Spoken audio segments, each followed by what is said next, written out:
মশাই নিয়ে নি এসব ব্যাপার তো আপনার অভ্যস্ত। ও আমি এসেছি বলে আপনার নিতে সংকোচ হচ্ছে তাই না? আরে ঠিক আছে, আমি নাই ওখানে গিয়ে চোখ বন্ধ করে দাঁড়িয়ে থাকি, আপনি সেই সুযোগে টুক করে টাকাটা পকেটে ঢুকিয়ে আদি দাঁড়ায় পড়লে ব্যাঙে লাথি মারে। মরি তো রাবণের মানেই মরবো, বাদরের দাঁত ভাঙছি সহ্য করবো না। আমার নাম সঞ্জয় সেন, চাঁদি জুতো মেরে বেড়াদের মুখ বন্ধ করে রেখেছি। প্রয়োজন হলে আজ আমি তাই করবো। সুপার সাহেব জানিয়ে দিয়ে গেছেন আপনাকে যেন এখান থেকে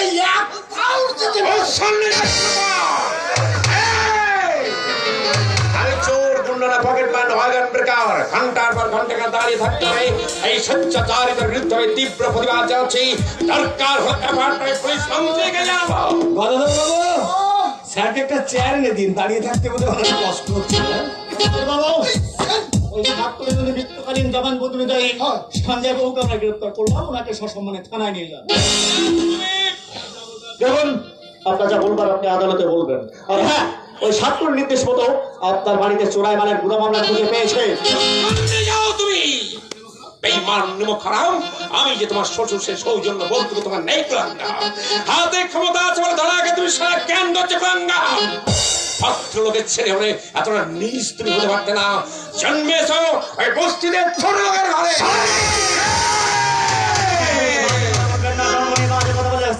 উত্তেজিত হয়ে ওঠে।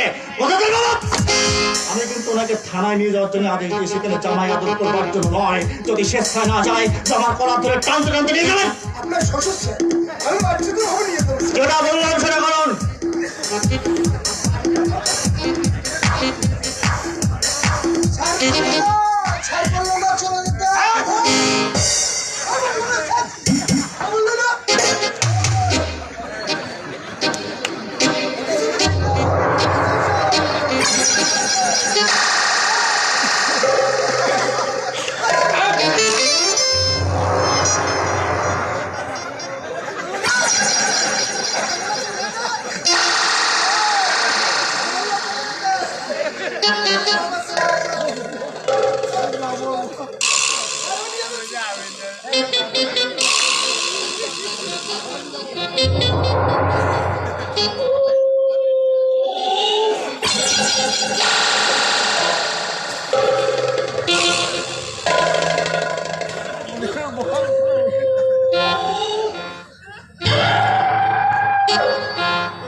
আজ থেকে আমি মনে করবো আমার জামাই নেই, আমার মেয়ে বিধবা।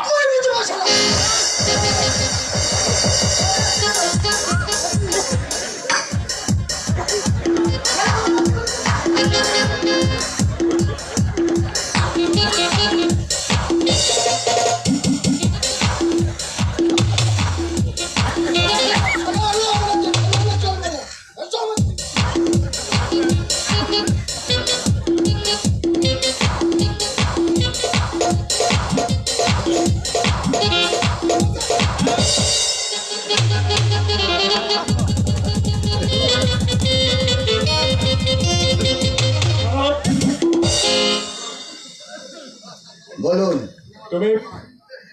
তুমি আমার বড় ভাই, যদিও পরিচয় দিতে আমার লজ্জা করছে। তাই বুঝলে